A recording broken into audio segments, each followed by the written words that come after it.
बारिश में पूरा आंगन वीडियो को भरा पूरा गया। देखना दोस्तों। ब्रश करता हूँ। अच्छा, बारिश के पानी से बरसात ब्रश, के कारण घर के पूरे आंगन में पानी भर चुका है। और देखो मेरे भाई लोग मछली पकड़ रहे हैं।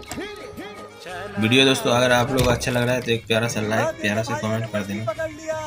मछली पकड़ा है। देखो गाइस, हम लोग घर के आंगन में खाना खा रहे हैं।